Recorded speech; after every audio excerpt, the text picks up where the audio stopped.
and game developer. So I do pictures for children's books and magazines. And then I started doing websites, and then mobile apps came out, and I said, oh man, I love doing the art and I love doing the computers, so I'm going to make an app. And then I teamed up with Scott Adelman, my partner, shortly after, and we've been working together ever since. That's awesome. That's so amazing. For you to have the artist background, so you really have a great sense of perspective, and I'm sure this, like being in this virtual space is probably an interesting experience, right? To be in the art. And how do you find that your artist perspective has played into what you're developing for games? Like, could you describe one of your games for us? The first VR game that we've worked on is called Cinderella VR, and it's basically the fairy tale, but it's all in VR space. So you actually go in there and you talk to Cinderella and you help her do activities and you help her make her dress and you do a dancing.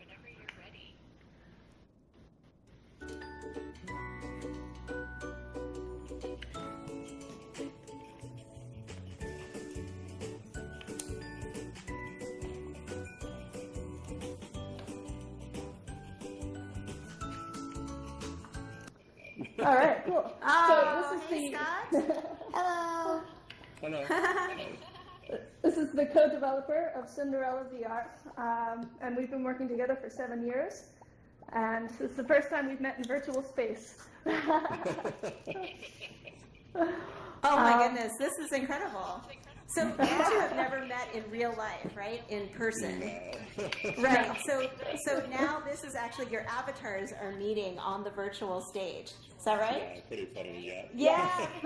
Yeah, this is the power of alt space. These are two developers that live across the country from each other and are getting to meet each other here. So awesome. That's amazing. So the Cinderella clip, it's basically just going through the different mini games that you can play. You can ride in a carriage. Like I said, you can do the dress. Scott, what were some of the other activities? I know there were a lot. The dressmaking, the balancing, the glass slipper. That one's really hard. Yeah, just lots of little fun things. Yeah, and it's really cool because Laura's background is more into like 2D, and she's gotten really great with 2D animation, and like the game really highlights that. And it was fun seeing like the 3D to 2D stuff going on in her, like especially with the dress design little mini game, and she like again translating it from 3D to 2D and all that stuff was really neat for those activities for sure.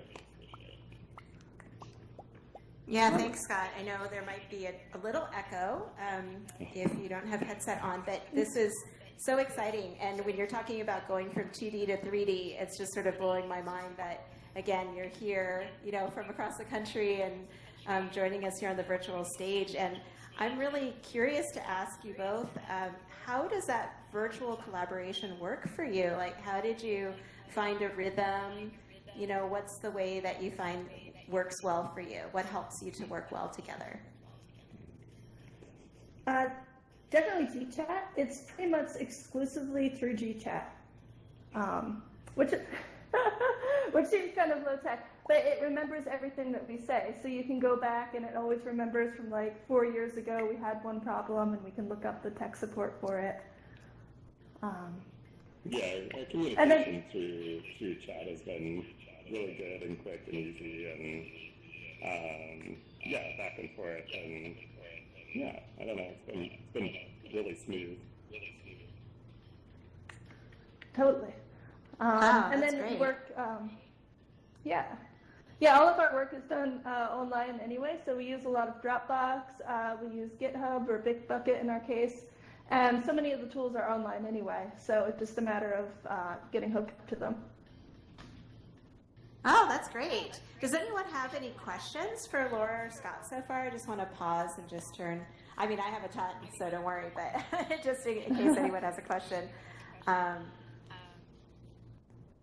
I was wondering, would you like to describe your newest effort for us and tell us where you're at in terms of what's happening with it? Oh my gosh, yes. Okay, so basically it's an escape room style game, but it's in VR, just like Cinderella and Space. So you go in and basically you're playing a virtual detective, kind of like X-Files, and you have to find out what happened to this kid, but he disappeared in the 80s. You're present day, but he disappeared in the 80s, so you have to go into his room and kind of play with all of these retro 80s toys, and then solve all of the puzzles to find out what happened. Oh wow, so it's almost like you're like virtually time traveling in the sense that like the kid disappeared in the 80s, so you have to go back and interact with all the 80s stuff and then be able to unlock clues to try to find him. Is that right? Exactly. So we've been having a lot of fun trying to put in like little retro throwbacks and everything, different 80s patterns manner, because usually we just kind of release our game. So we said, all right, this time let's do a Kickstarter and let's try and really build some buzz around the game and try and build a community and, make it a little bit more than just a release. And then also, with some additional funds, we can kind of up the game a little bit because we'll be able to add in more assets, more music, all that kind of really cool stuff. So it's our first time doing Kickstarter. It's been going really, really well. I'm super psyched. We're at, I believe, 64 or 65%. We've been refreshing like every 5 seconds. Yeah. 65% funded already. Yes, we're super psyched. And it's in. Okay, so 5 days to get to 100%, and you're already 65% Fabulous. there. That's awesome. And how about this would be a good time? Laura, if you want to just quickly check and see if you have a speaker going in the background, if you can mute that. Jason can bring up the clip for the 80s Paranormal Detective. So, Cool. Jason, when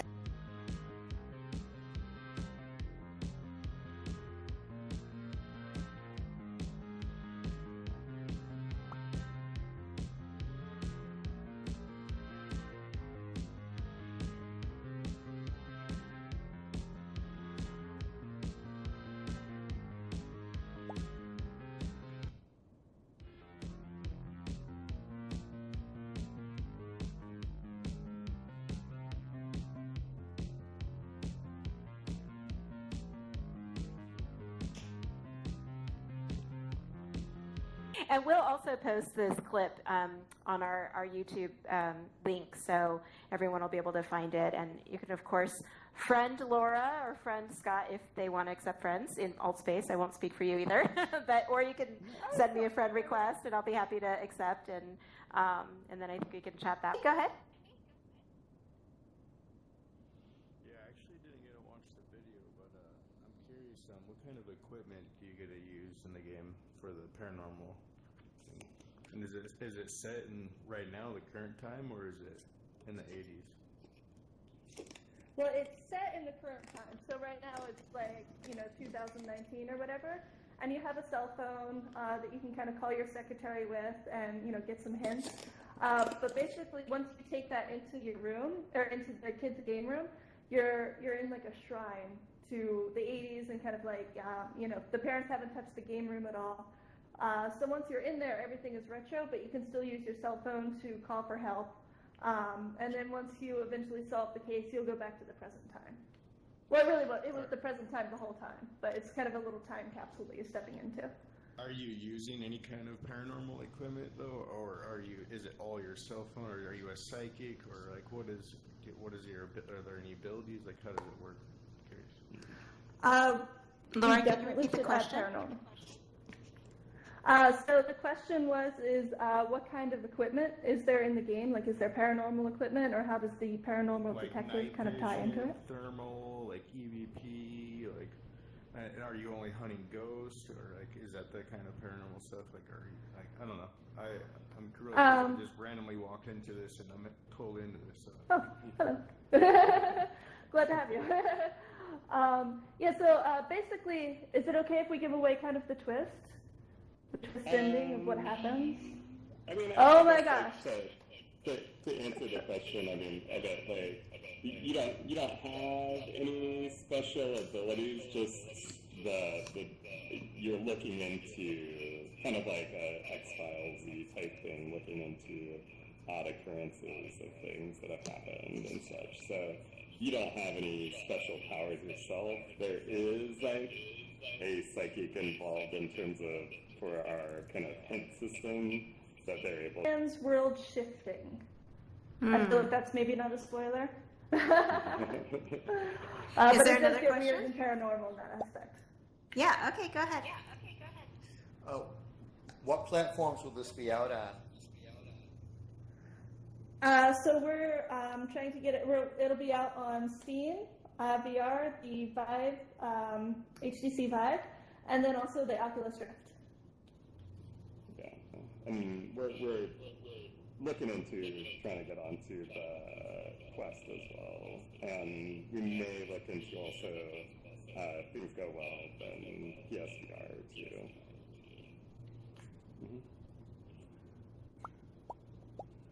Great. Thank you. Yeah, go ahead with your question.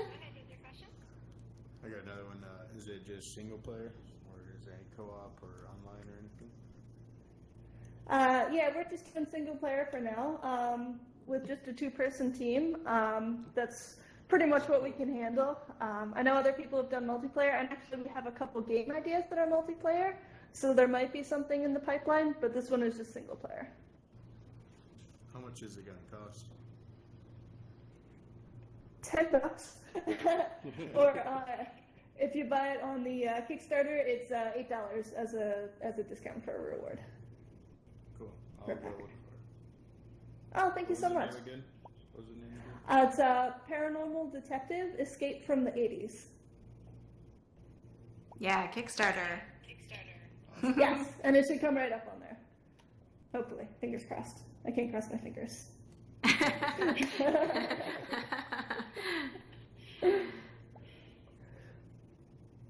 No, that's great. And I guess for like any advice for people who want to like bring their ideas into reality, like what does it take for you? Like what keeps you motivated?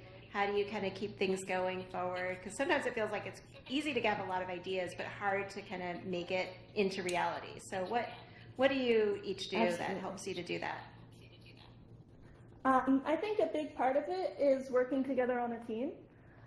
Because when we've each done solo projects, but at least for me, it's a little bit more difficult if I know that, I can just put it off tomorrow because, I'm the only one working on it. But I can't really put it off if Scott's also working with it. If he's depending on me to get some work done, I kind of have to, or else I feel terrible. So that's a really big motivation for me. Yeah. Guilt and shame. I definitely agree with that too. I don't know. I think too, just being a 2-person team, there's so much to do that if you maybe are having a hard time or getting a little burnt out on some aspect of it, there's so much to do that you can tackle something else.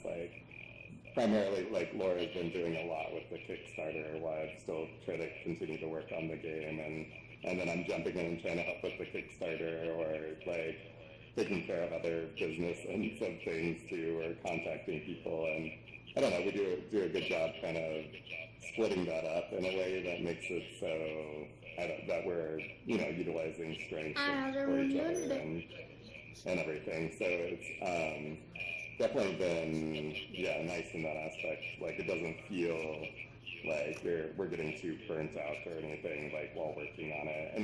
And also on top of that, it's we're picking up projects that we want to do, and doing them ourselves. So that's in itself pretty motivating. This one, I grew up in the 80s and was a huge gamer nerd and I don't know, really wanted to, and I love escape rooms, so it's just really wanted to do this, so I think that aspect too, just being able to choose what we want to. It can get hard when the projects go on and on, for a lot longer than we're anticipating, but like we've always been able to get everything done eventually. So yeah, I don't know, like again, just by trading off or doing different work or taking a break or working on other projects sometimes we might do. So. Yeah, that's great. I mean, definitely teamwork, having, people you like working with each other, making it easy for each other by one person taking one task and another person taking on something else. If you get stuck, you can kind of bounce ideas off each other. And also, yeah, like you said, picking a project that has stuff that you like. And that probably makes it go faster. Because when I was thinking about for today, I thought, yeah, what's the music playlist? Like, because I know I have friends who are always like, they want to go out if there's like an 80s music night or something. And so I'm like, oh, there's going to be like a cassette tape or something that's going to come along with the Kickstarter. That was one of our original rewards was you can make a mixtape and name it and send it in and have it be in the game. But we had like 1,000 reward ideas, so we had to kind of narrow it down. Yeah, well, that one might come back. Any yes, last questions for Laura or Scott? We're talking about their Kickstarter for their VR game. Is that a hand? Yeah, go ahead. Oh, okay, just reaching up for the sky. Yeah. Well, that's all we can do is just reach up for the sky or, just be in virtual space, enjoy yourself. I want to say thank you to Laura and Scott for being here today at Chew on the Storytelling and Alt Space. I want to just thank you so much. We definitely all want to support your Kickstarter. Tell all your friends about it. We'll get the link up wherever we are, chewonthestorytelling.com, our channel, our Facebook, all the places, Instagram, Twitter, everything. Thank you so much for being here, and I look forward to having you back later to tell us all about how it went. Absolutely. Would love to come back. That sounds amazing. And thank you so much for having us. Yeah. Thank you, everybody. We'll see you next time. Bye-bye. Bye. Yay. Extra hearts.